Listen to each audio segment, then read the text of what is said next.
Good morning po, good morning po. Maligayang Pasko sa bawat isa. 2021 na today. Yahoo! Panibagong buhay. Panibagong taon. Nawa lahat ng mga nangyari ng 2020 na mapapangit ay mapalitan ng magaganda ngayong 2021. Ayan, malinaw ang tubig. Nandito tayo sa dagat. Nandito tayo sa Corniche.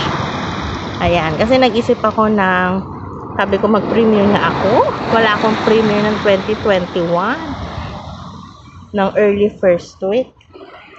Kaya sabi ko punta ako ng dagat. Wala siyang alon talaga kapag umaga. Very calm siya. Ayan. Tanghali ako ng gising.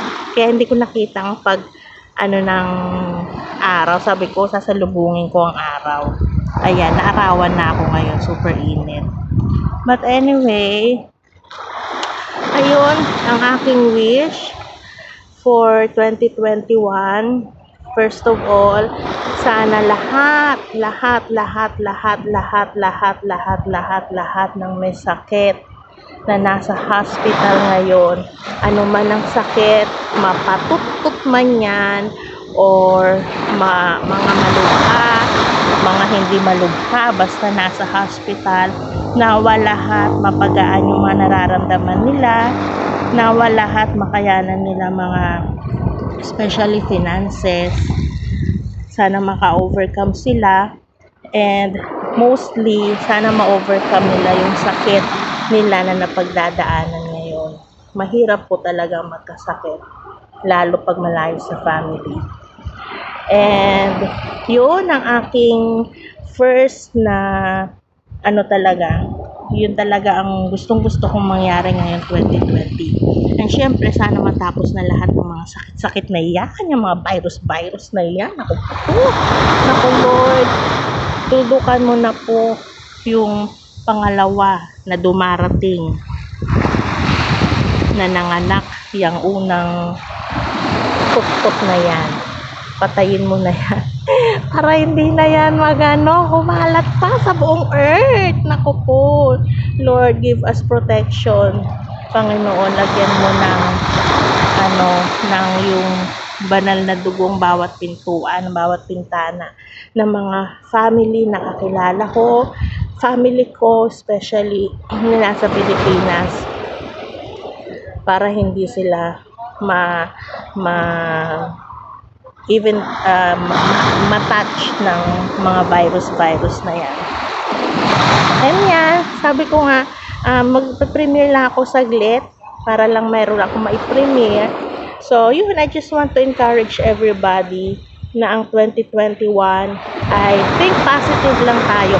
Positive lang tayo na magandang mangyayari. Okay? Lalo na sa mga single mom na katulad ko. Ayan, makakasurvive ulit tayo. Na-survive natin ang ating family ng 2020. And ngayon 2021, I know masosurvive ulit natin ang ating mga anak. Actually, marami nagtatanong, paano ko na-survive ang mga anak ko na mag-isa? Paano ko na itataguyod ang aking pamilya na mag-isa? Isa lang pong aking sekreto, at as in isa lang, itong parati kong nire-recite every morning, every time na naglalakad ako, nag-walking, every time na wala akong ginagawa. I always do claim this verse. Itong laging lumalabas sa aking bibig. Since na nagmalakay 310 ako, I started high school pa lang ako. Ayan, high school pa lang ako, Malakay 310 ang ginagawa ko talaga. So, anong sabi niya sa Malakay 310? Sabi niya doon, bring ye all the tithes into the storehouse, that there may be meat in my house. And prove me now herewith, saith the Lord of hosts, if I will not open you the windows of heaven, and pour you out a blessing, that there shall not be room enough to receive it. Ayan po ang aking claim. Ayan po ang aking memory life verse bilang isang single mom. Parati po natin tatandaan na ang pagbibigay sa Panginoon. Yan lang ang susi para yumaman, para makasurvive tayo. And actually, kaya nga ako pinagaling ng Panginoon at saka malakas ang aking mga anak, protektado ang aking mga anak because of this verse. Ito ang nagpoprotekta sa aking mga anak. Alam ko itong verse na to ang nagbibigay ng kalakasan sa akin every time na nanghihina ako because I do this verse, Malakay 3:10. Sa mga nakakaintindi po, alam niyo po yung aking ibig sabihin. Okay? When it comes in tithings, you should be faithful. What matter kung ano man ang pinagdadaanan mo, kung ano man ang hirap mo, always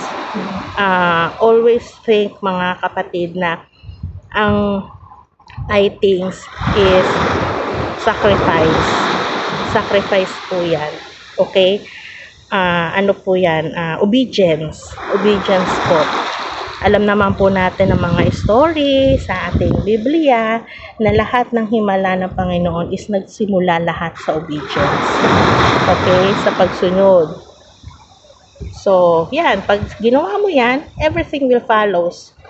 Lahat na. Nandiyan na yung protection sa mga anak mo. Nandiyan na protection mo sa finances. Nakaka-survive ka. Kahit maraming mga obligations, kahit maraming mga dapat unahin, pero ito dapat ang talagang unahin mo. Talagang dapat itong hiwalay mo parati. Hindi siya yung nasa huli na pagtapos mo mag-compute, ay wala na akong natira. Hindi ganon. Parating siya ang parati mong ihihiwalay. Kasi hindi naman po sa atin yan eh. Hindi sa atin yan. You know, ang kalakasan natin, ang buhay natin, ang ating hininga is hindi mababayaran ng pera. Yan po ay galing sa Diyos. Hindi po yung kakayahan ng isang tao. Kaya bilang isang OFW, yan lang ang kaligtasan lang na mamahal natin sa buhay, ang pinangahawakan natin, diba? Lalo sa mga OFW. Okay, yan lamang pong aking ma-share for today. Ayan, maraming salamat po sa pagtambay sa aking premiere. Yan po ang bits na chika ni Madam Jocelyn Celeridad. Sa mga hindi pa po nakasubscribe sa akin, sa mga hindi pa po nakapagpa-member sa akin, pa-member na kayo dahil si Madam Jocelyn Celeridad ay namimigay ng WH. Ayan, 5 hours po ang aking binibigay sa aking mga members every day. Kaya yan, magpa-member na kayo. Ayan, Malakay 3:10. Damya mo yung member ko. Okay. Maraming salamat po. See you then. I love you all.